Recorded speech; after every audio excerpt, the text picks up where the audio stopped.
All right. Seems that Carmen is either late or absent, but that's all right. We'll get into it. She's always late. Yeah, and it's quite common to have to call them to order, especially then. Good evening, everyone. Welcome to the Generation Screwed Mayoral Forum. My name is Tyler. I'll be your host this evening. Many of you probably are wondering who we are as Generation Screwed. Generation Screwed is a new non-partisan network of student advocacy clubs across the country. We are run by students for students. Our name is a bit of tongue-in-cheek that references the very real challenges for young Kiwis today and into the future. To give you an idea of these challenges, we're currently tackling a Dunedin alcohol policy that pushes students into ineffectively regulated and unsafe house parties.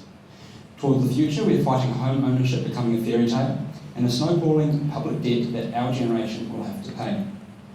Students will be around at the end for a chat and some pizza. Thank you to Pulsar for helping us out with that, wherever you guys are as we come in. All right, tonight we'll start with each of our candidates having 2 minutes to introduce themselves and their priorities. Then we'll move on to our prepared question time. Candidates will have 1 minute to answer each of our prepared questions. Following that, we're going to enter a quick fire round.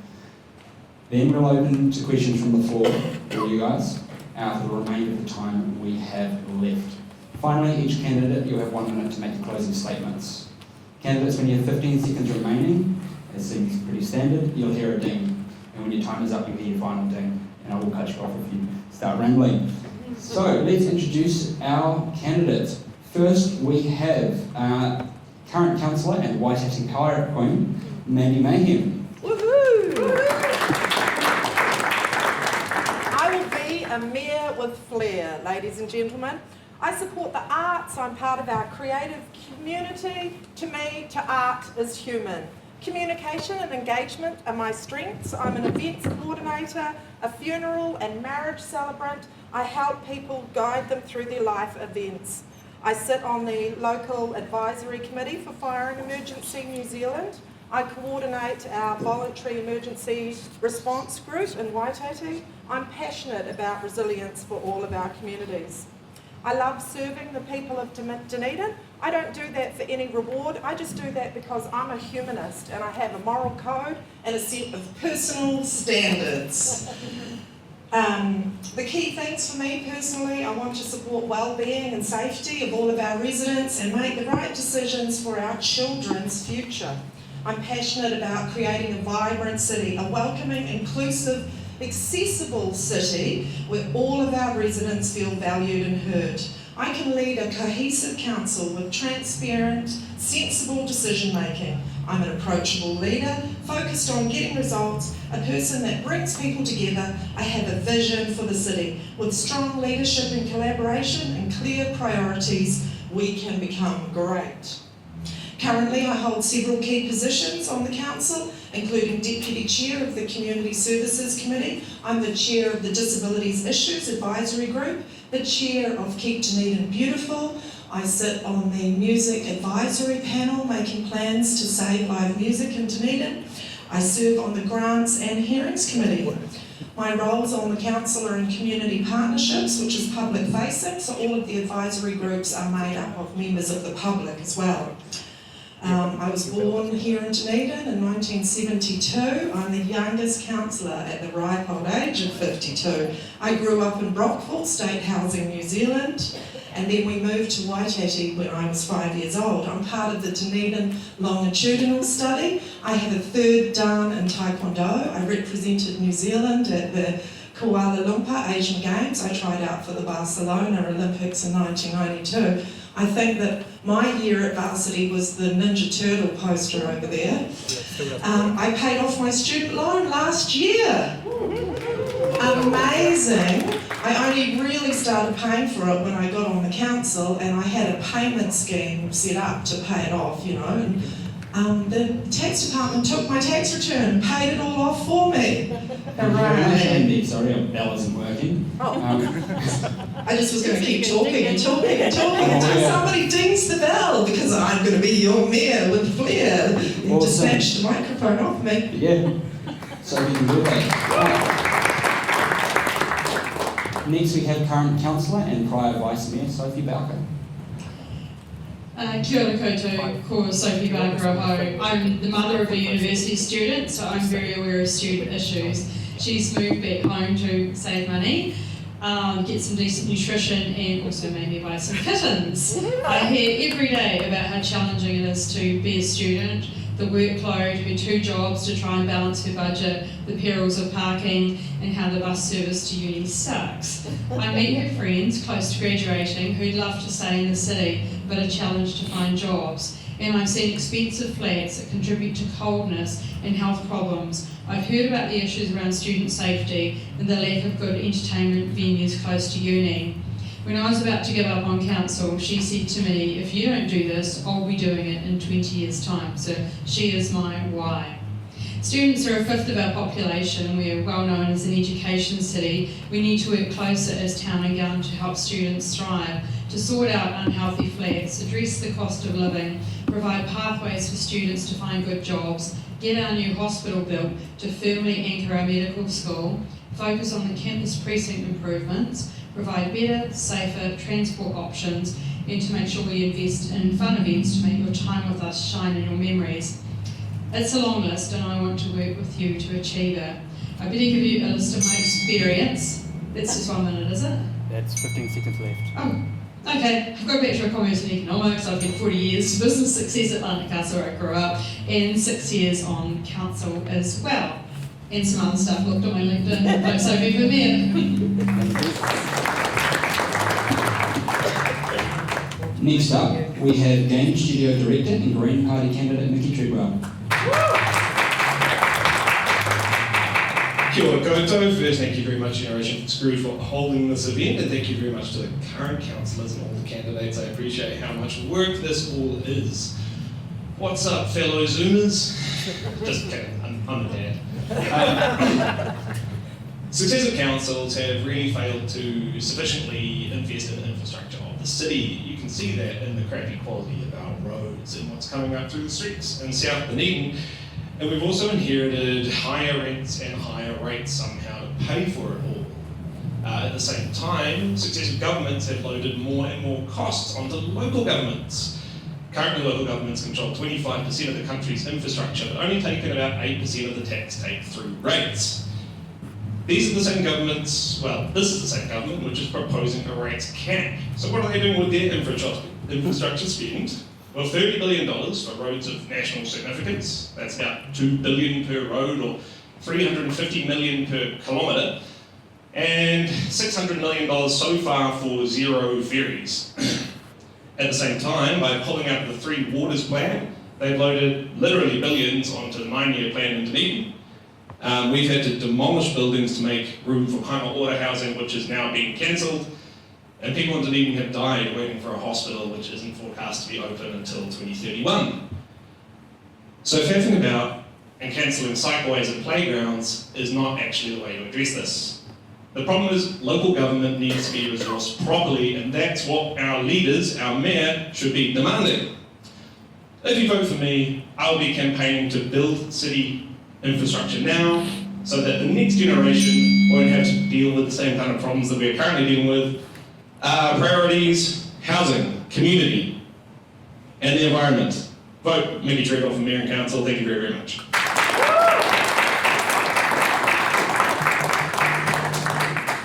Thank you very much. Next up, we have current Mayor Jules Raddick.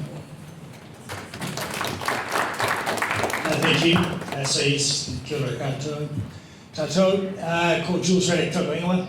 I am the Mayor of Dunedin, and I think it's quite important that I stay as Mayor in order to implement all of the plans that we've put in place. My focus as Mayor over the last 3 years has been to resolve the key infrastructure issues that Dunedin has had. And we have indeed resolved all of those issues. And so we have practical plans, in particular for the water infrastructure. That means that Dunedin has control of its own water and ownership of its own water, unlike many of the councils around the country have been pushed towards forming CCOs and have had to take on very large quantities of debt, approaching 500% of the revenue from their water, which is quite significantly higher than Dunedin, we're managing to do it by keeping it in-house, and we're over 200% of our council revenues. And so because we started investing in our water infrastructure at the start of this triennium, we're ahead of the game there. But similarly, you can't have improvements in infrastructure and improvements throughout the city, such as you see in playgrounds, because many of the playgrounds around the city have been upgraded, and we certainly haven't cut back on any, and we're working towards their destination playgrounds as well. So we have this whole range of work that is being done. That requires more rates and more debt in order to get there. And Mickey's quite right. We've inherited a deficit from years of low and flat rate rises for preceding councils, and the infrastructure not attended to. So as it is at the moment, we're not spending enough on water, but we're actually raising the amount we're spending on a steady progression, and we will have all that covered. In terms of the students, I have been running a student safety plan and meeting with OUSA on a regular basis, and there's been a range of improvements to student facilities over the year. Thank you. Thank you very much, Jules. Finally, we have ex-financier Benedict Wong. Good evening, I am Benedict Wong. I am born in Dunedin. I was not bred in Dunedin. I grew up in Sydney. I graduated with a Bachelor of Commerce in Finance from UNSW Sydney. I have had a previous banking career as a Vice President, International Banker in Singapore. I have been in investment banking, in corporate debt, in M&A, in private banking, managing global investments. And I've completed that career, and I've decided I want to come back to my hometown because Otago University is where my parents first met, where my uncle and aunt first met. It's where they got married. It's where they graduated with 7 degrees and 1 diploma together. And it's the reason why I'm born. And I see very unique ways to be able to put my skills to work. And I would say very specifically, everything connects together. When we want to keep our rates low, when we want to freeze our rates, it's going to tie in with the solutions that we want for our students. Now I'll say very specifically, student housing. There are issues there. It's time for council to take a proactive approach to this. It's not the responsibility of council, but council must take charge. And I would say firstly, there is a health cost to that. There's a productivity cost to student housing issues. And there is a solution to that. And that is going to come from private investment. Because if we can prevent that situation from taking place, it's going to be the first of its kind. And it comes from something that's called impact investing. Impact investing is providing a funding solution from private funding, and that prevents, that invests for social good. And that's in the same way that we want to bring investment into our economy. That's in the same way that we want to bring businesses and talent to our economy. That's in the same way that we want to work with our university, and we want to develop postgraduate courses, professional courses, short courses for talent to come in. Benedict, that's your time. And that's going to boost our university finances. Awesome. I'll let you go again. How would you approach housing in Dunedin to make it more affordable and or better quality, particularly to renters? You have 1 minute to answer this. Bell will ring 15 seconds and 1 minute. I have just stated, I've just mentioned this now. So I think firstly, there is going to be a private investment solution that we can look at working on. And this comes from what's called global impact investing. Now, if we can quantify that health and productivity cost, because someone is bearing that cost when there are health issues from student housing, when there are productivity issues that come about from poor student housing, there is a cost there.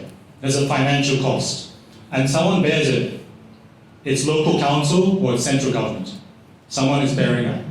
We need to be able to measure that, and then we need to work together with our university to find a solution for how that can be funded to prevent that. 15 seconds. Same way, we want to develop more private housing for students. How do we do that? Well, we're bringing investment into our economy. We're bringing in capital to work. Thank you very much. Councillor George, Ross? yes, thank you. Yes, at this stage, all student flats should be Healthy Homes compliant. They're legally required to be, and when you take out a lease on a student flat, there should be a long, multi-page statement saying that it is indeed Healthy Homes compliant. So, in the there was a student survey, a very large student survey done here, and I believe it looked like about 18% of students had issues with their landlord or their flat. So whether that means Healthy Homes compliant or not, I don't know.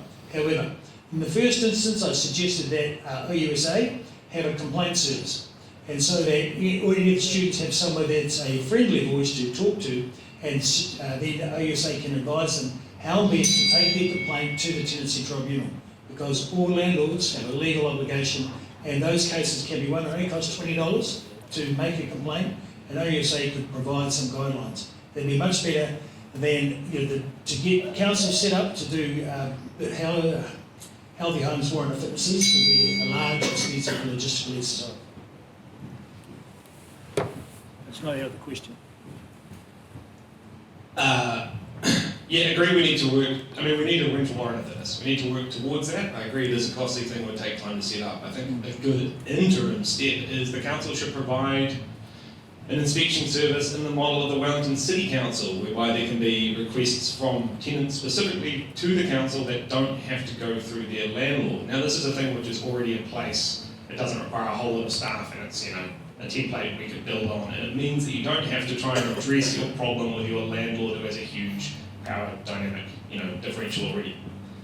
In terms of housing stock, that's a tricky problem. So, lots and lots of councils have tried to deal with this over time, and it's a really all tools in the kitty kind of thing. We should be supporting Otago Housing Alliance, which is already bringing together agencies like Okaha, Presbyterian Support, as well as property developers, just to do what we can in that area. We need to investigate if a land value rating system would be a more equitable way of doing things, yeah? Because that would promote, hopefully, more density, but it's quite complicated and requires a little bit of investigation. We also desperately need to return the budget line for expanding our community housing capital budget to the 9-year plan. Thank you.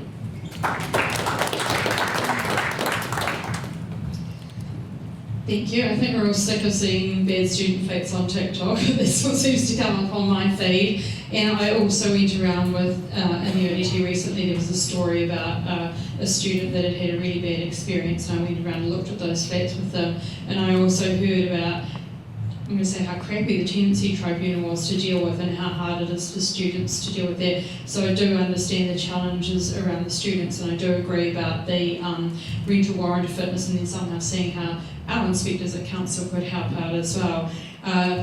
I'm looking at it in a bigger way. We've got a housing action plan that needs to be updated because I think that's out of date. We should work with the Otago Housing Alliance. The city plan, we have this thing called the 2GPs, a thrilling title, and that's to make sure that we actually have enough space to build houses in the city. So we need to do that. We've got the government giving RMA changes at the moment, which is going to make it really hard for us to make plan changes to allow some of that public housing. We've got to fight for Kainora as well to get more houses built.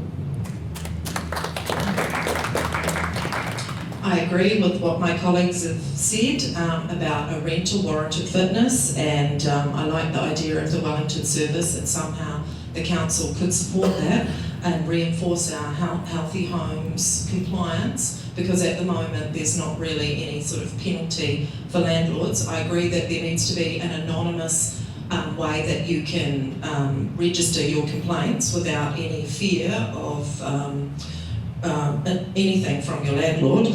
I think I was listening on Radio 1 the other day about a suggestion to have a landlord register, and I think that would be a good idea. If you were one of those landlords that was regularly dragged through the Tenancy Tribunal, then you could be named and shamed, and maybe that would force some improvement. We must invest more in our social housing, keep the rent low. It should be no more than 25% of your income. I agree about the Housing Alliance. One of my roles on the Community Services Committee is housing, and so I attend all of those housing hui's, and there's a cosy homes and our retrofits. We changed the zoning Thank to you very make much, Mandy. more houses are eligible for retrofitting. I'll get you started again, Mandy. How would you approach alcohol policy in Dunedin, primarily around student drinking? Yes, I would like to see students adopting cans instead of glass, because I chair Keep Dunedin Beautiful, and one of the things that we do on a regular basis is pick up broken glass on Castle Street. Get a lot of complaints about people taking their kids to the daycare there and having to navigate broken glass all the time. So cans would be an obvious thing, harm reduction. I also wouldn't want anyone climbing on any roofs after they've been celebrating and drinking. The obvious thing is it's cheaper for you to go to Leaf Liquor and go home and drink at your flat, but wouldn't it be good if there were some more student bars where you could gather, not just to drink, but for that social aspect of student life? For me, it was always the cook to play a game of pool and sink a few Jagermeister depth charges in a jug in between lectures. Does anyone do depth charges anymore? Yeah, I was at uni in the 80s, so things have changed since then. We do need to work on our local alcohol policy, which became a little bit derailed this year, to make sure that we do have safe drinking spaces. I do agree totally about having cans instead of glass, because they say that maybe the streets did glitter with gold, but unfortunately the glitter is broken glass and it's not safe for people. I agree we need safe places to drink and recreate, and that's one of the things my daughter certainly tells me. She makes it to pint night, but where are the other safe, good places close to uni? I did mention my cat cafe the other day, so if I fail at politics, I am going to open a cat cafe, and Liam White's going to have a bar at night, so we've sorted that out, and I do agree that there should be a student bar as well.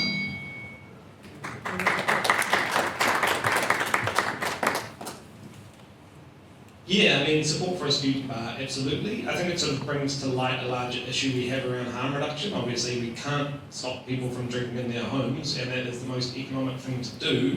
But I guess it's more part of a wraparound care thing, where there need to be facilities in the city, and ideally in the university, and maybe there's collaboration room there, where people can go at night, like the work being done by, what do they call that, check your stuff, like the drug checking service? Know your stuff, sorry, thank you Lachlan. So services like Know Your Stuff, operating in that harm reduction space where people can go if they're too drunk, if they're having a bad time. We kind of need something more like that in the city with regards to the drinking culture. Ideally we could form an economy such that it was affordable for people to drink in bars again, where people have a duty of care. It's kind of more of a national issue. But yeah, in the interim, I think a subsidised student bar is something everybody who speaks at the student event supports, so I think we'll certainly be seeing it, right?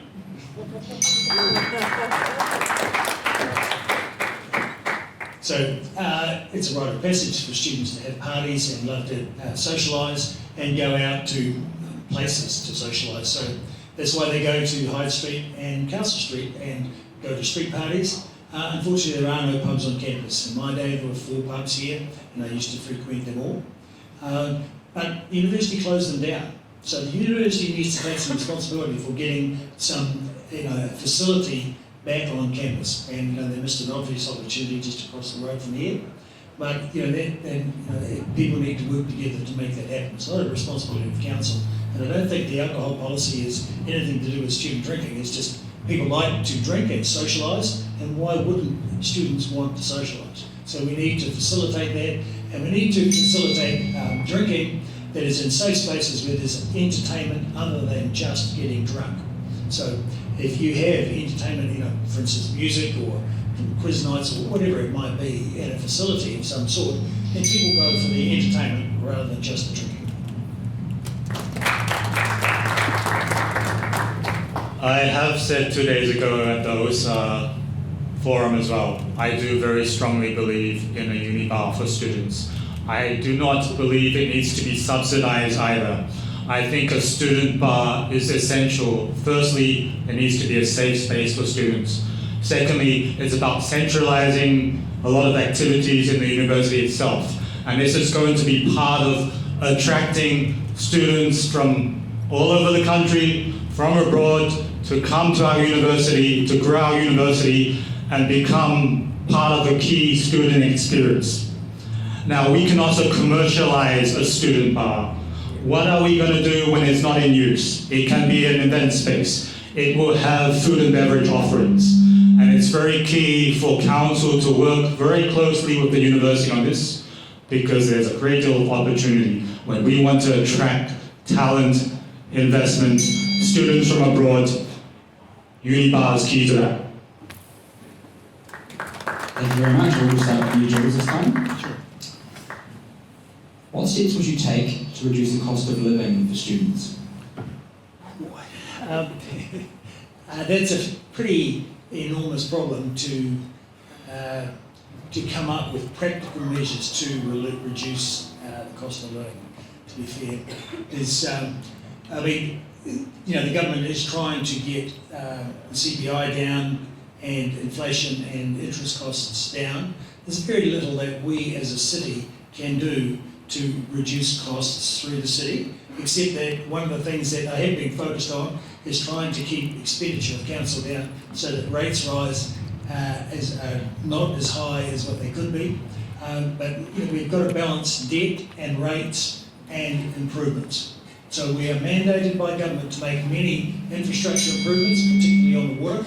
So that has imposed a huge cost onto councils. And successive governments have provided unfunded mandates for councils to deal with. And just as Mickey talked about, we're spending a lot of money on infrastructure under mandate from government without, and the only source of income is rates, which goes on to student cost. No positive answer. Sorry. Same question. Yes. The big cost is rent, right? So it's primarily the housing stuff mentioned earlier. I think this is my top priority for a reason, is trying to get the housing stock in the city, getting more housing stock in the city, and also getting standard of housing up, which it means approaching a rental warrant of fitness and heavy penalties for houses which are below that standard. Additionally, what other controls do we have? Supporting far more, working together with the Otago Regional Council to reduce the cost of public transport, which is a factor for a lot of people. Those are kind of the main levers, really. A lot of it's, subsidised student bar as well, that'll cut down on some money on drinking, potentially.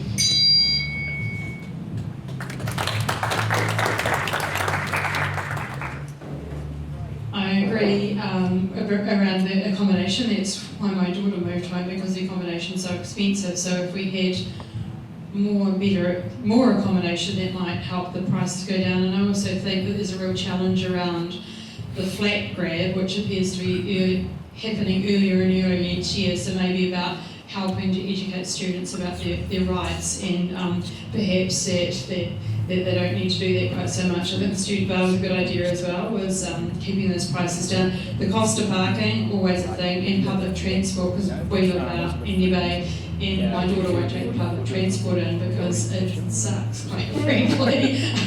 To get here would take her an hour, which is ridiculous. So I think the cost of transport is really important. It's an ORC thing, and we do work with the ORC on some of the transport as well. So I think that's a key thing. And I also put down support the uni, because we need to, maybe if we get more student. Oh no, that won't work. Wouldn't it be good if we could do a rents cap instead of a rates cap? How nice would that be? I don't know how that would be enforced, but my kids pay more for a room in a shitty flat than I do in my mortgage repayments for a whole house. It is robbery, and you are copping it. You're paying your landlord's mortgages, you're paying your landlord's rates increases. You are ratepayers, because that is what you are paying the lion's share of your rent. How would I help? In Wellington, they have, and actually in Dunedin too, some food services, kibosh, and we've got Kiwi Harvest and wonderful groups like the Bowling Club, Cheap Meals. Imagine if there was a bowling club meal delivery service here to campus, or a group like kibosh came in and you could just bring your shopping bag, and instead of eating baked beans and 2-minute noodles, you could come and get some broccoli and some veggies and a loaf of bread for free through an organisation like that. So let's set up some kind of food share. Thank you, Mandy. I will just sit and say you can. The bowling club does deliver to OUSA. You can go on the website and request it to be delivered to You do OUSA. have to pay for that though. I'm talking free Kai. I'm going to start by saying that this is the start of a very long-term relationship that Dunedin's going to have with you. Like me, it's going to be an intergenerational relationship. You have chosen to come here, you're supporting our economy, you could have gone and studied anyway.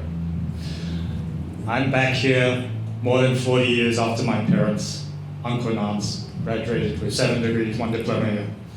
I'm back here to serve.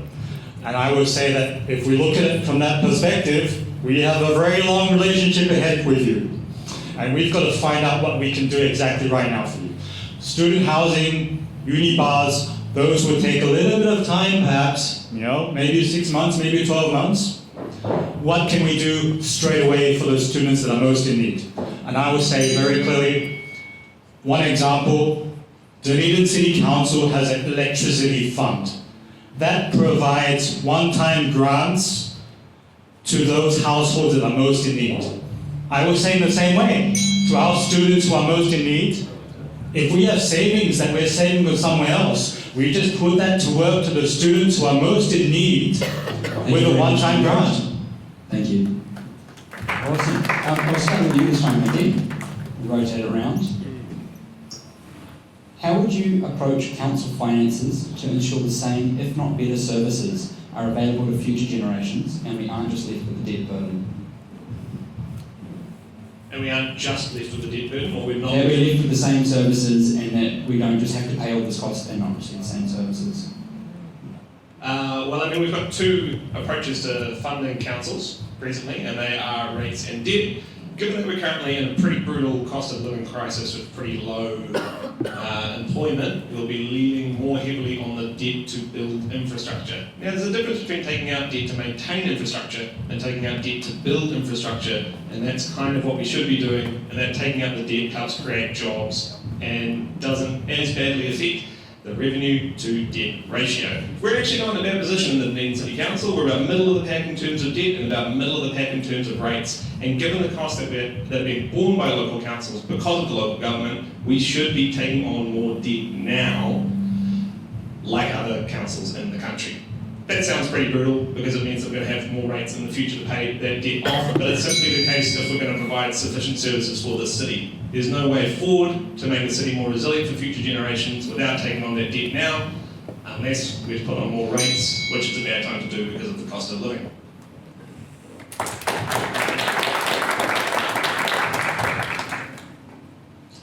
That's always a difficult one, and completely right about taking on debt, because we can't pony up with, I think I got a quote yesterday about $1 billion to rebuild a water plant, which is probably going to last 70 years, so that's why we take on debt. And then we have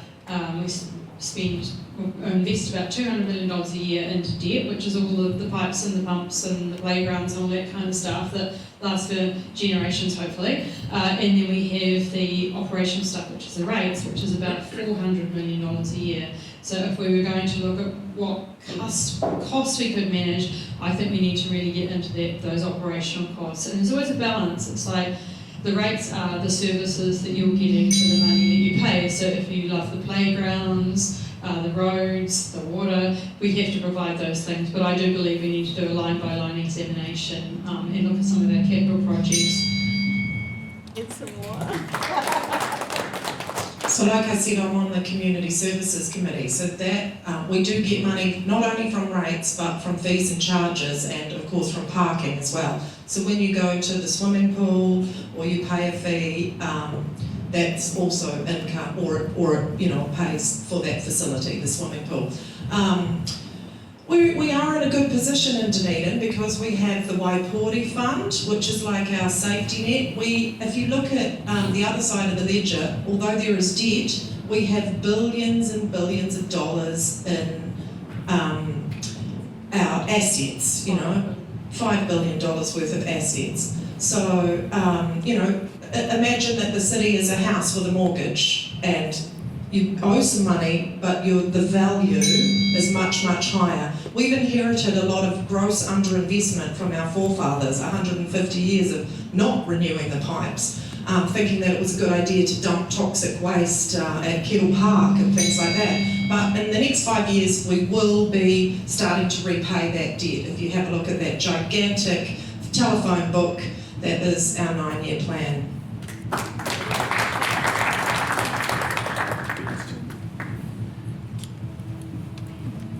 When I first started my campaign a couple of months ago, I have said that I intend for no rate rises. And that comes from my background as an international banker, vice president international banker with leading global banks. I specialize in issuing corporate debt and structuring them innovatively and then placing them out. So I'm looking at this from the perspective of how we are going to do something that's first of its kind across our debt. And that comes down to the entities that we have in our council, our stadium debt, our Aurora energy debt. So foremost in my mind, when we have a cost of living issue, we cannot have rate rises going up the way they are. And at the same time as we are looking at this freeze, we need economic growth to boost our council finances. Our university is a key part of that. We need to be proactive in seeing how we can commercialize our university. I'll ask you, every time you hear the second bell, that's your time. Thank you. Okay, so the thing is, we're always trying to balance rates, debt, and services. And so anyone that tells you that you're going to get loads more services without increasing debt or rates are simply not telling the truth. If they're going to tell you they're going to keep no rates rises, then they're not facing the reality of consumer price index, interest rates, the need to catch up on infrastructure lag, things that need to be repaired, and they should have been already. And the fourth thing is everybody that comes to see us when we have consultation wants more things, more funding for their elements of the community that they're most interested in. So everybody wants more services, and all those other things need to be done. Now, at the rate of 2.5% each, what does that come to? It's 10%. So that's where rates rises actually need to be. That's where they are right now.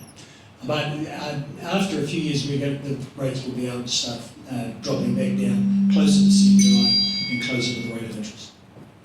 Thank you very much. I believe it's Sophie's turn to start. All right. So, final of our prepared questions. If elected mayor, how would you encourage your council to engage with students, as well as how would you engage yourself? As a mother of a student, I engage every day with my daughter, but I do believe that we should be, as counsellors down on campus and talking to the students, but also a better relationship with OUSA, because I don't think we have any formal meetings with OUSA, do we? I'm just looking at you, Jen. One with the mayor. Oh, one with the mayor, yeah, but the councillors aren't here, and I think it's really important for councillors to come down to the university and build those relationships as well as with the University Council, and make sure that all of those voices are around the table. We used to have this thing called the Tertiary Precinct Steering Group, and that hasn't met for ages, and that's a problem because the university is 15% of our GDP in our city, so we need to make sure that we're doing that. We also need to make sure that we're looking after our city's reputation, because we know Christchurch is sort of jumping ahead of us with stealing our students, and we know we offer the best experience in Otago, but we need to make sure that we're looking after students, so you guys will have an amazing experience here and we make it even better. If I was the mayor, I would use my discretionary fund and top up the pizza today. I'd be at the Hyde Street party. I'd be down on campus all of the time. I'd have some pedestrian crossings out on Alchemy Street. I'd paint them myself overnight. That would be the first thing that I did, actually. What else? We really need to work on our town and gown relationship. Students make up, 20% of the population of the city, and yet we don't retain students. When students are not here, this city is dull. You are the colour, you are the vibrancy, and you are the future. So we need to make jobs, we need to make places, we need a student rep role on the council. There should be an elected rep that is just a youth voice. We'll go with Dean next, and then on Unity. I would say the first thing is that council needs to recognise that even though we don't have direct responsibility for the university, there needs to be a permanent and ongoing collaboration. And that's going to come in many ways. But we need to be engaged with students because we want to have students coming in from both across the country and abroad. And if we have more students coming in from both locally and abroad, and locally, when I say abroad, if we have more in terms of postgraduate courses, more professional development courses that are attracting in international students, that is going to boost the per student per capita revenue. We need the revenue to be coming in the university. And how do we do that without taking places from undergraduate courses? It is going to come from postgraduate courses. And we do need to recognize that there are very good policies at a country level in place that draw international students to come and study postgraduate courses. So that's going to boost university finances. So, as a result of the student safety program initiatives and regular 6 monthly meetings, rubbish day has been shifted to Tuesday. So for students who want to go off and away for a long weekend, that means that they can catch rubbish on Tuesday. Recycling happens every week now instead of every second week. There are large glass bins that you'll find at Hyde Street and at Council Street when there's a party signalled. Plus you can get additional bins for your flat if you signal a party. Students are much more inclined now to let Student Campus Watch know if they're having a party, and that's not that they're going to be causing trouble, so that they've got a bit more pastoral care, and that if there is a problem, then people, the campus cop knows where to go. There's been also a significant reduction in arrests at Hyde Street and at Owick, and student behaviour has generally improved significantly, and there's less rubbish on the streets, and there's less glass on the street. And so, students are the smartest people in town. They want to put their stuff, their glass in a bin.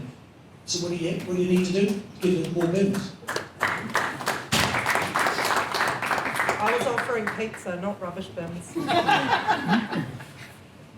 terms of relationship between the student and council, obviously it needs to be much closer. I believe OUSA put forward in their submission on the 9-year plan having a standing student committee. Yeah, I think that's a great idea. It's very similar to what Mandy said about having a student rep. There needs to be an established representative body by which the council can interact with students. In terms of my representation, I'd be able to do a column critic if they'd have me, a regular column. Yeah. I'd say Radio 1, but we've already got Aaron in there, so he's doing a good work in that space. Also, this sort of more broadly a council outreach thing, but we should be considering citizens' assemblies for issues that affect certain communities, or we can get a good cross-section of the community. And so a citizens' assembly that would call on students and people of demographics on specific issues around things like Alchemy Street would be a really good way to do things on an issue-by-issue basis, because it's proper consultancy where the result of the committee has to be tabled by the council. Yeah, that would be it. Also potentially a student community or a North Dunedin community ward within the city. Yes. Saying what think Thank more you about. very much, candidates. That concludes our prepared questions. We're now going to head into a quick fire round. I want it to be, if you can give me one answer, I know you're politicians and that's quite hard. One word. I'll let you have 5 if you need to stretch. You need to understand these first few students aren't really that interested in, so just tell me. Would you keep or sell Aurora Energy? Keep or sell? Keep. We've already decided. Keep. Keep. Keep. Keep. Keep. Let's go back to schools. You're the- Keep or cancel Smooth Hill Dump? I would say that, yeah, I mean, One word, one no, word. One keep. word. Keep. Keep. Keep. Keep. We have to be responsible for waste. Keep. Awesome. Do you support the Albany plan, the Albany Street plan? Oh my God, yes. Absolutely, do it soon. Aye. No. Cycleways will not save the planet. It's already been I decided. understand that. I have nothing more at this moment to say unless I'm certain. Which? There to save cyclists, not the planet. This one, you just... There was more to it than Yeah. cycle lanes as well. This one, There's tons of things. just give me one policy. Which one of your policies would most affect students? Having council recognise that it needs to be proactive even though it doesn't have responsibility for the university. Fiscal prudence. Investments in housing quality. Working more closely with the university. Save Dunedin live music so that this is a vibrant and cultural place that you want to stay and belong to. This is a magical city full of talented Andy. artists One and word. creators. Andy. One word. Thank you. Oh, is it one word? Wow. Short answer. That was turning into a paragraph. What's one council project you would scrap tomorrow?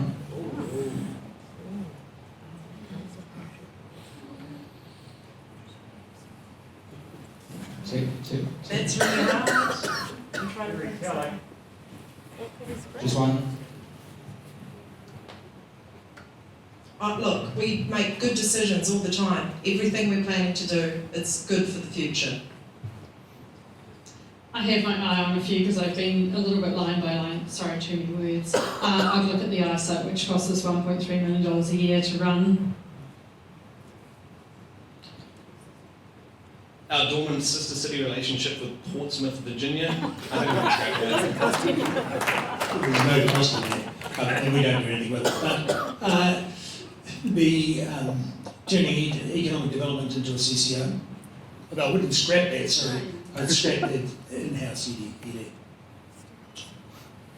I was going to say, well, I'm a former vice president of International Bank. Investment is something that I have been specialized in for a while.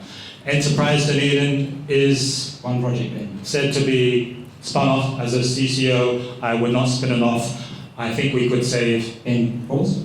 Just tell me one project you would scrap. Enterprise Dunedin will not be our investment agency, our agency for tourism, our agency for international students. Enterprise Thank you very much. Dunedin will not be spun off. Thank you, Ben.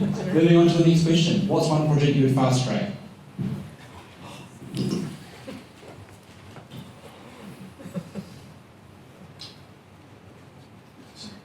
I think the solution for student housing is something that Golly. I mean, we've just come out of a 9-year plan, consultation, deliberations, and it's taken a very long time.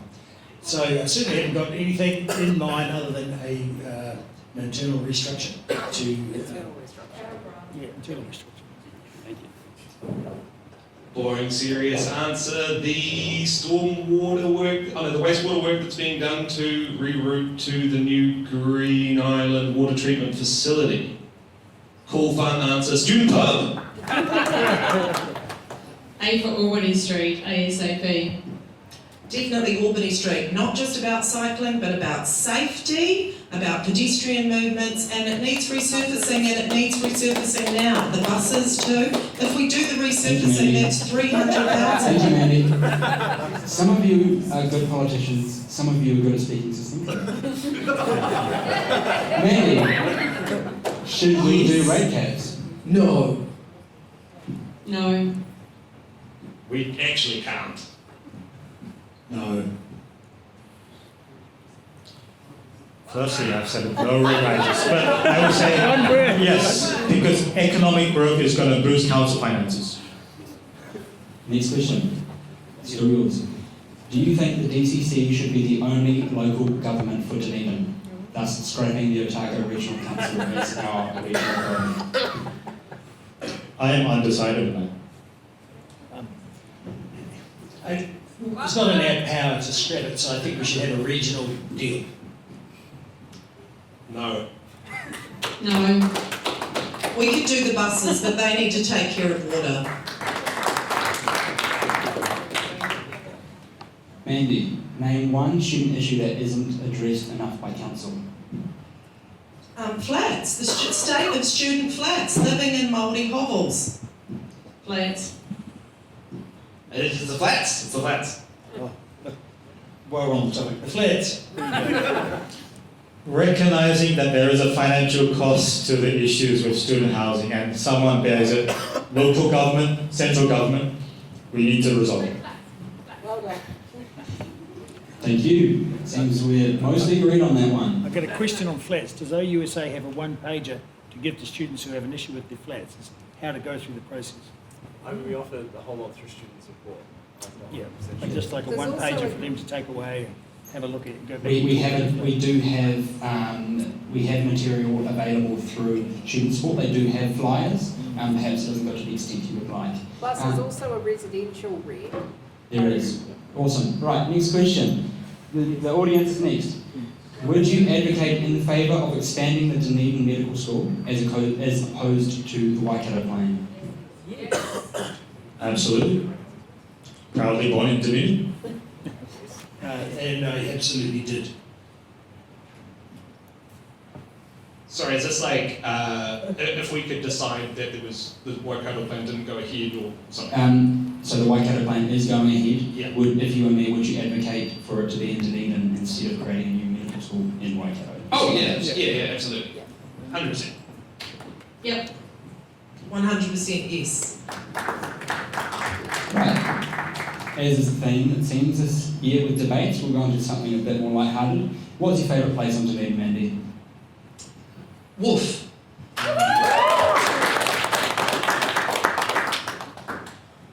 I'm close by. I'm in the Octagon at the creek. Favourite what? Place. Northeast Valley, the 473. I'm torn between St Clair Beach and Otago. Where I was this morning. I would have to truly say Otago University because this is why I'm sitting here today. Thank you. What's one thing, and our final quick fire, what's one thing Dunedin does best? We have a wealth of natural attractions and we are a very special city. We are. Live music despite the shortage of venues. Yeah, the arts. The arts are a great thing. I was born in New Zealand's only castle, so I'm going to say heritage. 100% it's the people, the arts and culture here that make Dunedin great. Thank you very much. That concludes our prepared quickfire questions. Does the audience want to ask any quickfire questions? Any anti-ramble questions? Anti what? Ramble. If you were elected as mayor, would you support the council purchasing a property near the university and charging zero rent so that a student bar could be operated cheaply? Because rent is always the biggest cost for operators. Yes, I would, if it was a multi-purpose venue, that it could be for the arts, for practice rooms, for bands, for everybody to use. I agree with you, Mandy, because it shouldn't just be about a student bar. It should be for everyone, whether they choose to drink or not, in a safe place. Yeah, I have specifics about, like, yes. Would this be like the OUSA runs it? Or like... Details. To be determined. Okay. Yes, absolutely. No, it's an unsustainable pipe dream. Yes, because I believe there are ways to commercialize it to make it work financially. Zero rent. Any other quick fire questions? I will preface, I forgot to say, when we ask our questions, audience, let's try and keep it succinct as well, so we can get as many questions out of our politicians as possible. In the Grand Championship. Should we reopen semis for like live music, or like, what's your opinion on that? Should we reopen Sammy's? I will say yes, and as we attract investment and tourism to come into our economy, yes, we need more venues like that. The council should not, but anyone's free to buy it and do what they like with it. It's full of asbestos and problems. I need to know how much. I don't have enough information. It was a dope venue. I went to my share of doves there, but I'm pretty sure it's pretty wrecked, so not sure. Not sure as well, and actually it's quite a wee way away from Studentville, so wouldn't it be better to have something closer? Two problems. $3 million to remediate the asbestos. We don't own the land there. It's owned, that was all Port of Otago, and it's owned by one person.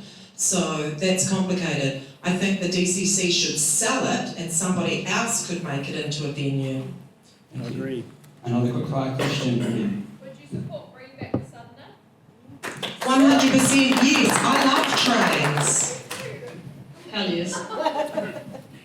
Yeah, absolutely, and I'd really like to see a trial service start at the end of semester between Dunedin and Christchurch, just to show people and get people on board with the thing. I love trains. I'd love to see the Southerner running. Trouble is it closed down because people didn't use it. I have a post on Facebook with my ad in the Otago Daily Times. I'm sitting there with the Southerner, bring back the Southerner using private capital. Was that yes? Yes, absolutely. Look at my photo I posted on Facebook. Thank you, Ian. In the interest of keeping with trains, would you support the Tidey Gorge going all the way back to Middlemarch as part of the tourist route? Yes. I think I got the answer from everyone. Moving on. Nodding. Is that a unanimous yes? Yes. Ian? Yes. Yeah. Lovely. Moving on. Jess? We're working Can I on ask a that. question specifically to Jules? Sorry. What issues within the student community do you think... Pause, Jet. We're doing quick fire. Oh. We're going to open to big questions. Yeah, Does anyone else have a quick fire question? Caleb. Would the Crown be protected from any potential closure from any noise complaints in the neighbouring pub? Would you work to prevent noise complaint closures? We have. We are. Part of our live music action plan is that there's noise requirements for noise insulation and a set limit for noise. So which we makes it all- more realistic. We all want to go along with the 90 plan for music sets up. And live music action. Live music action. is already We're done. putting it into the 2G. Awesome. Yeah, let's pass it down. The soundproofing of new builds. Yeah. So we've already dealt with that, and it raised the threshold for noise and increased the necessity for noise insulation.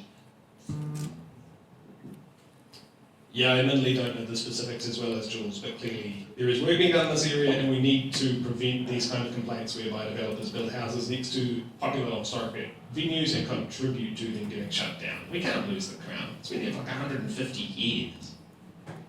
I'm on the hearings panel, so I have to be careful what I say. So we are in the middle of deliberations about some of those noise reduction issues, and those papers should be coming out soon. I think we're going to make an entertainment precinct, and if you're a developer and you want to build some accommodation in that entertainment precinct, you have to expect noise. So we're making plans for noise to keep our live music strong, because that is the reputation that Dunedin is built on, the Dunedin Sounds. Thank you very much. I'm going to open to general questions from the audience. Do you have another quick fire? Okay, I'm going to open to general questions from the audience. Say quick fire if you want a quick fire, and I'll make sure these guys give you a succinct answer. So, Quick fire. You don't have to say which, and I can guess one of these answers, but are you a member of a political party? Not a member, but I vote Green or Te Pāti Māori. Not a member. Te Pāti Kākau. No, and I have never been. I have said I'm very resolved to serve on council, but if I am not able to, I will set up my own political party called the Dunedin First Party. A quick fire to the current councillors. rubbish bins being done on rates has been great for students. How did you vote? Did you vote yes towards having rubbish done on rates? Oh, yes. Oh, yes. I'll go here. Hi. I want to talk about rates, and it's not so much a question as a statement. We did our rates today. We're pretty typical homeowners in Dunedin and Mornington. We pay $4,500 a year on DCC rates, which works out to about $87 a week. Our rates just went up $400 this year. This is why everyone's talking about rates, because sometimes when you rent, it's hidden in there, you don't see how much you're paying, but every single home in Dunedin will be paying probably somewhere around the $70 to $100 a week for our rates. What we get for it, potholes in roads, infrastructure that we don't need and duplications. I mean, who actually goes to the Chinese gardens? Does anyone actually? Yeah, I do. Maybe that's because you've got the time to go, but the workers are there paying. I actually for work it. very jobs, thanks. So don't say that. But no, there's no deliberation, and what I see is a ridiculous amount of spending going on. Rates continue. I'm so sorry. And, Can you get to your question, please? Yeah, the question is, what are you going to do to get rates down? Rather than spending more, what are you going to do to What would you do to get rates down, Ben? Yeah, to make it cheaper. I said previously, first off, I would like to have no rate rises from a financial innovation solution out there. Secondly, economic growth is going to boost our finances in the council. We need to commercialize across the assets that we have, and that is going to enable rates to, in the long term, when we grow Aurora Energy's value ourselves, when we commercialize our assets, that directly boosts our council finances, and that ensures that rates, after they're frozen, can remain capped. Rates are on the way down henceforth, and the way we're getting rates down is by getting financially sustainable, so that we can maintain, and debt levels are going to drop off and rates are going to come down. And the other thing that we're going to do, if you want to do something yourself, feel free to stand for council and make all these changes. I don't think you'll be able to identify the things that you're talking about in terms of these duplications and so forth. But the other thing that I'm suggesting is an internal review, which will also help to get rates down. Yeah, the rates burden sucks. I absolutely agree. It's terrible. 80% of the budget in the 9-year plan, though, is for the basics. I mean, if we're going to be talking about the contributions to rates, look at cancelling 3 waters, right? That's like a $3 billion thing. What we should be doing is having more of a conversation about the central government about either reducing the infrastructure burden we have or additional fundraising measures for councils. And that could be things like, one thing that's been proposed is returning GST back to councils instead of having our GST then go to central government, or other rates sharing measures, like maybe a proportion of the income tax. We can't just be talking, like, if we cut Lanwa in the Chinese garden, you wouldn't notice. People talk about the seesaw, that's like 40 cents a year, you know. The big things are central government stuff.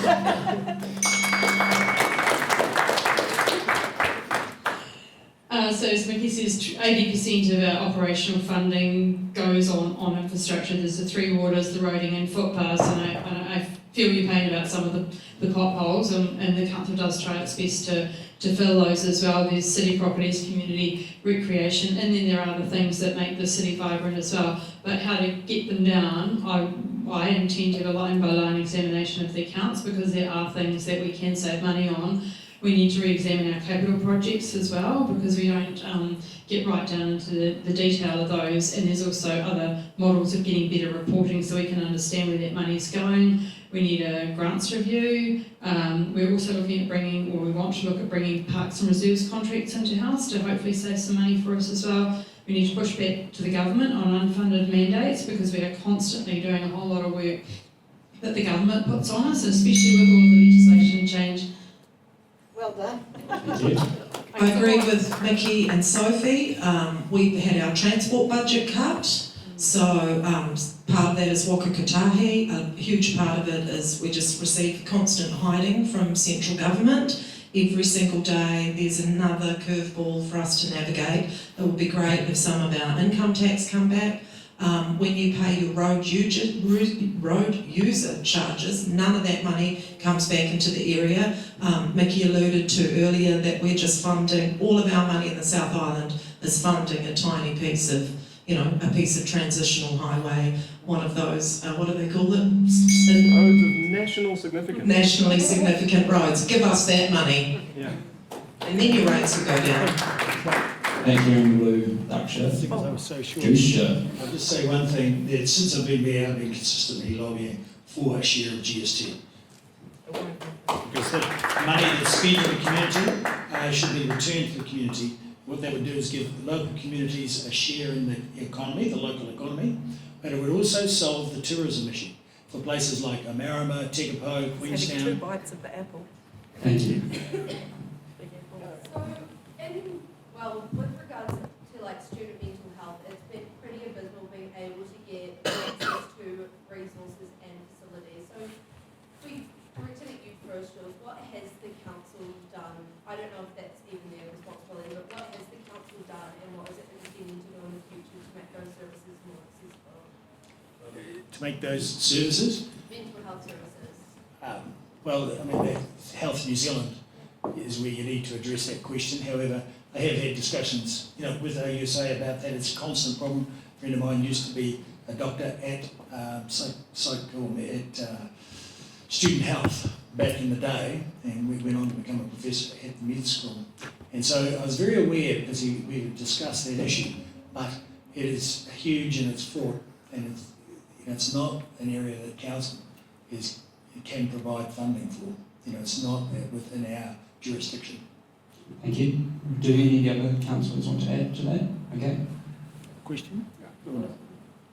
Personally, I run a fundraiser every year in the Octagon, the Red Dress Day, where everyone dresses up as Kate Bush. It's a fundraiser for mental health, an organisation called Weka, Wellness, Empathy and Kindness, Aotearoa. They run weekly workshops. I think they're based on Stafford Street. Follow them on Facebook.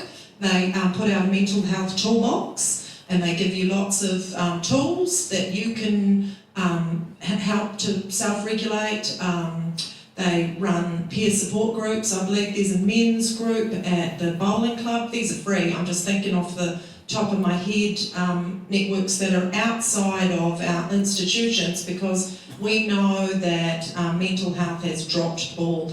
I've had a long history of working in mental health from when Cherry Farm was closed down, Seacliff closed down, Orokonui closed down. My community is all psych nurses, ex-mental health workers, and people are left to fend for themselves out in the community. So we do have a grants review going on at the moment. We do about $13 million worth of grants, $5 million of that go to the museum, but we actually put a lot of grants in to help a lot of community organisations that deliver things like mental health as well. So what I think we need to do is, with that grants review, is making sure that we are supporting places that deliver the services that are actually needed in our city. Yeah, I was actually going to speak to the same point as Sophia. In terms of giving bang for your buck as a ratepayer, the community grants are fantastic, because it's going to people who are in the community who are already doing the mahi not for a profit motive, but because they're trying to help their community and the people around them. I think having a category for accessibility and wellness might be a good place to start in terms of council these issues. Yes, firstly, there is going to be a societal financial cost to mental health, so definitely the council needs to be actively involved in providing a solution. Secondly, mental health and wellness comes in both public and private means. If we want to attract career break professionals to come for tourism to study at our university, we can have a wellness centre where they can come to. It is going to work as a private initiative, as a public initiative, because it's going to grow our economy. And yes, we need to be proactive in providing a solution for our students. Thank you very much. Can I just gauge our opinion here? The council, it's not in your prerogative to provide mental health services, but if it were, you'd want to. Is that the consensus here? Yeah, look, we do provide grants, so there are grants that go to mental health services. 20% of my discretionary fund, personal one as mayor, goes into mental health services.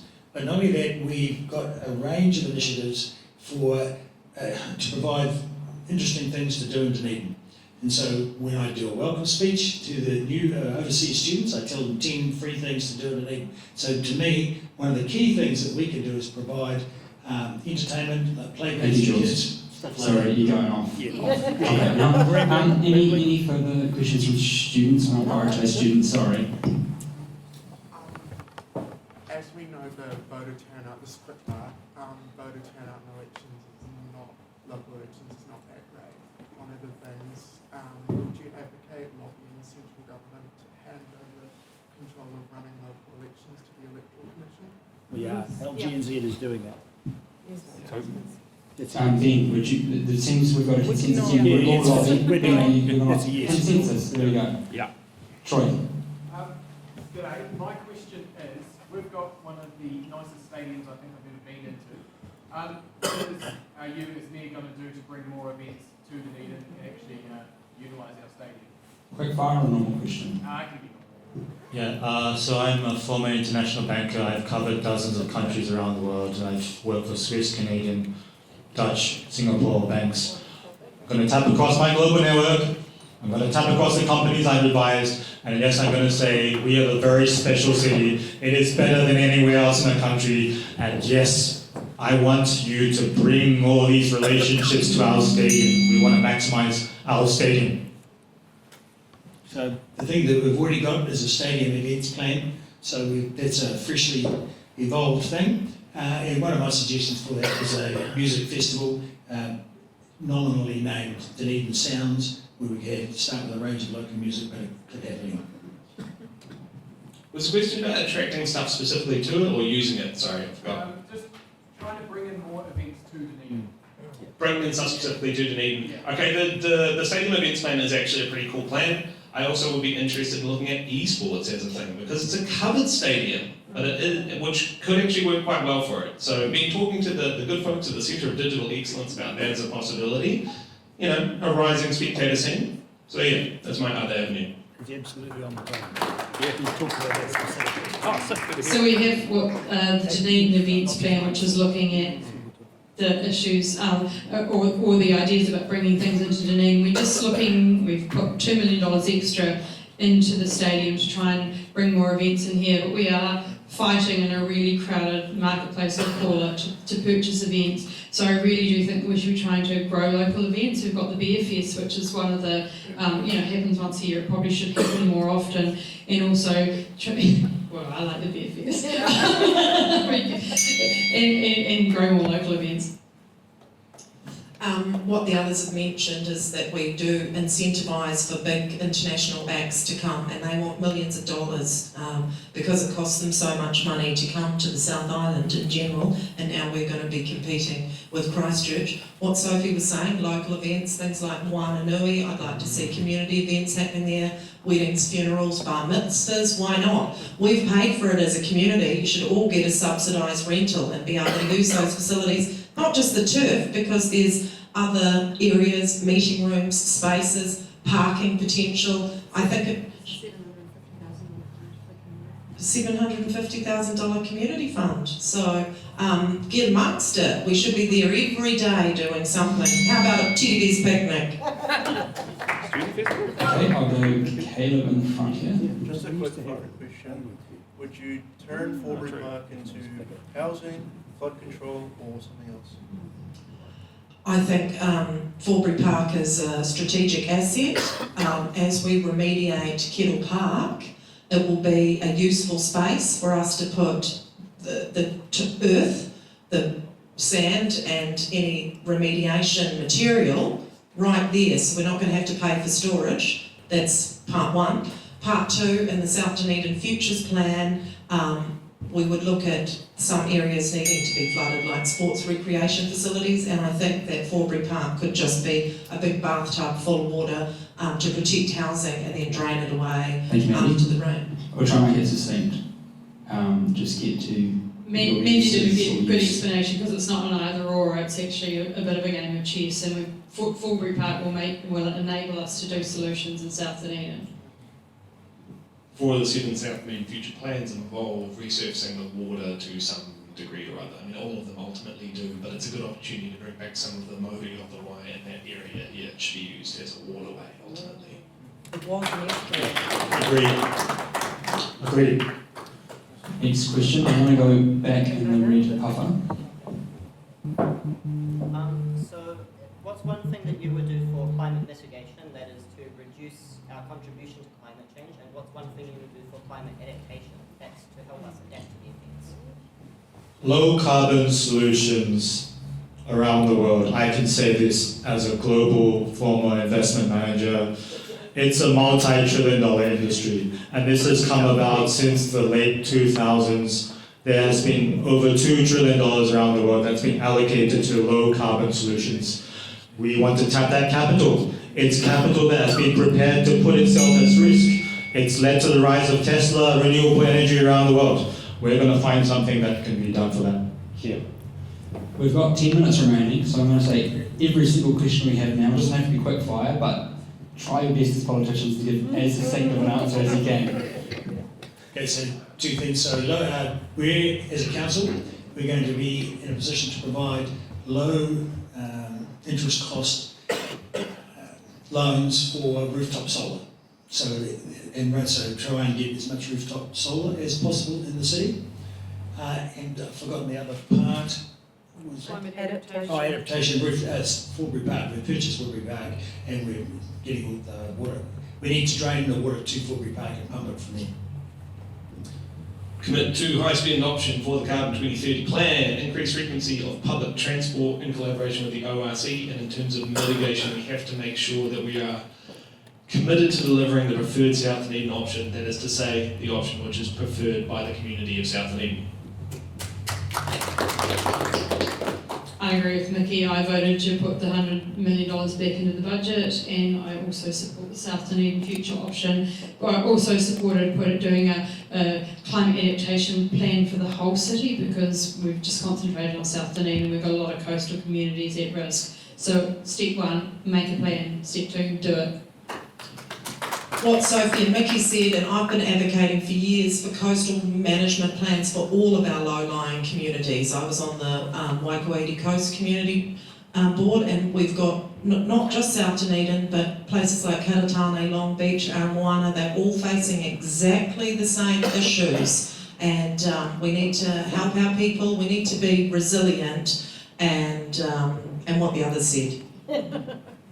Next question, Josh has been dying to ask something. So there's been a lot talked about students and what the council should do for students, and I do want to flip that a little bit on its head and think about a relationship both ways, because for many people, students in particular, this will be a home, sadly, for only 3 to 5 years. And I'll be the first to admit that we're not always the best guests to the city, smashing Castle Street, getting pissed in the cemetery, all of that stuff that doesn't exactly endear us to the 80% of the city that is not students. And so without being too Gore-Vidal and self-hating, what do you see the relationship of civic pride and civic engagement being for students in a way that's both student-focused but also not Thank you, Josh. anything too bad for the rest of the city? Yeah, I think we need to tap into your brains. I mean, students have come here to learn.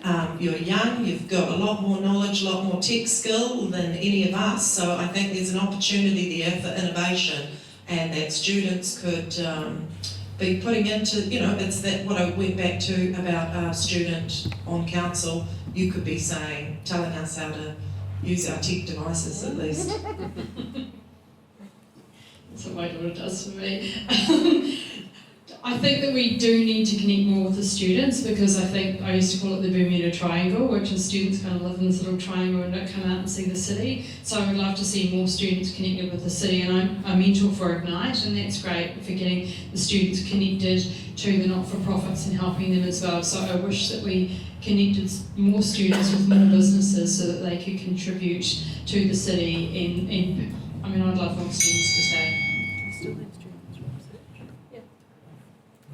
Yeah, I think a big part of the resilience of Dunedin going into the future is going to be about connecting and supporting better the community groups, and I see tertiary students as a big part of that. I think there should be more effort to connect, for example, students here with what's going on in Aroha Kaikorai Valley, the trappings, what's going on with the Valley Project and all kinds of initiatives. We have an excellent polytechnic here. I'm sure we could figure something out to get some of these productive students improving our state of housing in the city, you know, getting good jobs for them and better houses for the people who live there, if we can get the landlords on board, which is sometimes tricky. Yeah, I think the council can be a proactive connector of students with existing things. Great minds can solve great problems. Two specific things. My economic development theme is retain the brains that we train. And so council setting up clusters for 6 different areas of technology that we would be actively growing business from, really encouraging startups and really making it happen and supplying funding and incentives for doing that. Just basically following on the code model that you've been part of. And the other one is the South Dunedin Library. So one of my ambitions for the South Dunedin Library is I envisage students being able to go down there and earn extra money in the evenings doing tutoring of secondary school kids in South Dunedin. Say first off, yes, for those that want to stay in Dunedin after graduation, we want the jobs to be available. We want semester jobs to be available as well that are more relevant to your study experience. Those are things we want. We also know that, it's a rite of passage for Kiwis that you may want to go abroad, you may want to go across the country. We want to support that so you can come back again at some point in time, support our economy. The other thing is,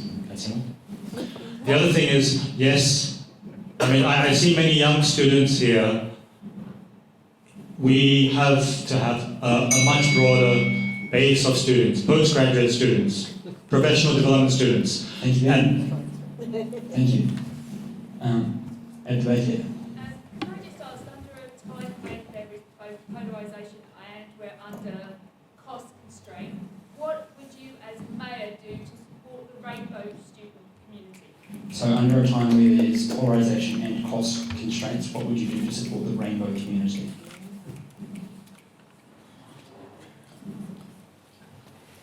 I would say that when the council has the finances to grow in terms of economic growth, we will have more that we can use across our community to go around. And that comes in from growing our economy, having more in terms of what the finances council needs, we can put it to work. It comes down to really growing our economy and having those resources that we can bring across. If you haven't picked up a trend every time you guys repeat yourselves, I ring the bell. So try not to do that. It's a ram bell sound effect, but you can think of it as the ramble bell sound effect. Council, as a group, supports the rainbow community, and it's really notional support. So we have put a rainbow crossing at the airport. There's a lot of difficulties with putting a rainbow crossing in town, but it's very likely that we'll get one at the end of Bath Street. And as a whole, we have made various votes for various things like rainbow crossings and so forth. We absolutely support the rainbow community. What happened to that rainbow crossing? Where's the rainbow crossing? It's coming. It's coming. Where's Bath Street? Okay. Have you looked at Bath Street? No. Yeah, it's kind of torn up. But is it going to be on Bath Street? No, across onto just across George. Definitely supporting the rainbow crossing. Similarly to how we should have a standing order of students for council consultation, there should be a better communication and possibly a standing group of people from representatives of the rainbow community. I know a lot of young people in the rainbow community, and I know it hurts, and I know there are big challenges. I want them to be able to see themselves reflected in our city as well. So we have talked a lot about the rainbow crossing, and I did volunteer to get out there and paint it because we have stuffed around for a very long time. And it's not just about the crossing, there is a visible means of support, but it is actually about committing to ourselves and our behaviour as councillors and as leaders of the city as well. I think safety is a massive issue. It's not just about painting a rainbow crossing, but for me, a rainbow crossing would signal a sense of belonging, a sense of well-being for all of our LGBTQ people. I met yesterday with some members of Pride Dunedin, and we're planning for some events for next year. One of them is a drag upcycle, where you make yourself a drag costume, all with recycled materials, working with organisations, Stitch Kitchen and so on. I cannot wait. When Bath Street finishes, the new three-piece of tar seal goes across George Street, and then into the new year the rainbow crossing will get painted. Then I'll be working for one on Albany too. Thank you, Mandy. This will be our last question, so who has a dying question? I will pick somebody else and ask if anyone wants to ask. Well, you're a candidate, so you unfortunately not going to be all prioritised. I'll go back down to the green shirt. So, are you satisfied with the progress Aurora's made towards like restoring historic neglect of the network? And do you hope that Aurora will return a dividend at some point to offset rates rises? Yes, absolutely. So Aurora was pretty much driven into the ground by neglect. So we've had to top it up. We put it out to consultation, should we hold or should we sell? The community told us to hold on to Aurora, and we know that maybe not straight away, but if you're playing the long game like me, in about 10 years, Aurora will start to pay back huge dividends, and that's based on the enormous growth in Wanaka and Central Otago, and the delivery of electricity to those areas will reap the profit. I keep a very close eye on our CCOs, and they've done a great asset management plan, and I've looked at it really carefully and looked at what the Commerce Commission and all those other regulatory bodies have said about it. They are well on the track, they've got a great team there. I also, when we were looking at Aurora, did some forecasts. I was trying to say what does it look like in 30 years, because it's an intergenerational asset, but we certainly were looking at getting a return from it. It's a good investment, and I don't want us to lose our intergenerational assets. It's a service delivery as well. Oh, yeah. I mean, it speaks to a general attitude of looking into the long term and the resilience of the city, not like in the next 5 years to bring down rates a little bit, but actually being a sustainable city for the next generation that we retain it. By all accounts, it is going to be returning a profit, but also just having control over it for the city As a service. as a service, yeah, has its own benefits. So, yeah. It is a parallel with the water and with the waste, but there has been neglect of the poles and so forth, but they've largely been repaired, but now the capital requirements for Aurora are for expansion of the network, so it's expanding rapidly in Central Otago, so it requires capital, so it's not returning a dividend at the moment, but it will. Absolutely, Aurora is an intergeneration asset. We want to grow the value ourselves for many, many years to come. We can double its value in the same way that those acquirers were thinking of buying it from us, and do the same. And I would say that since we know these acquirers, we are a great city. They are international financial institutions, the types that I would have advised in my previous career. I would say we have a lot of talent here. Well, you've come and spoken to us about buying Aurora. Why don't you set up your operations here and set up some jobs for our students? Awesome. We know them. Thank you, Ben. In the carbon plan, can your question be asked as quick fire? Yeah. Awesome. That'll be our final question. Would you guys support or push for a subsidised student bus fare? Alright. Yes or no, would you support a push for a subsidised student bus fare? Yes, and I believe this all comes together. Yes, next person, thank you. I think the bus fares are pretty low, it's subsidised already, it's $2 to get anywhere. How subsidised do you want? No, because they're already subsidised. Thank you. Public transport should be free, and yes. Yes, I've already checked that in the survey. Free, I agree with Mickey.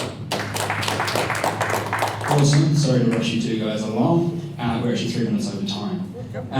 Thank you very much everyone for coming out tonight. This is actually the first major event of Generation Screwed Otago, so it's great to see. We've actually had the biggest turnout of any debate at Otago, so thank you all for coming. And a big thank you to our candidates for coming out tonight. My name is Carmen. The future looks bright. So for our students in the audience, which is most of us, we have pizza going at the end. We'll stay around for a chat. Candidates, you're more than welcome to hang around and talk to students, whatever you'd like to do. Thank you very much for all coming out tonight. Vote for somebody young and progressive onto the council, won't you? Look at me, I'm a dinosaur. Oh, sorry. I forgot the closing comment. You guys can have your closing comment. Oh, that's right. on me. Vote for me, Mandy Mayhem, a mayor with flair. I want to see some young people around the table. I'm sick of working with dinosaurs. We need some brains. Come on, Sophie and I look pretty good, but we could have some more attractive people on the council. Seriously. I think Mandy said it all.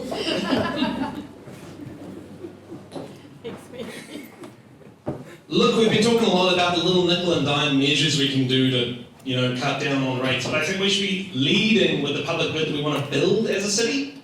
Vote for somebody who actually wants to build first and apologise later, somebody who will advocate for the city on a national stage, and not somebody who's trying to grind down the city because the government is pouring costs onto us.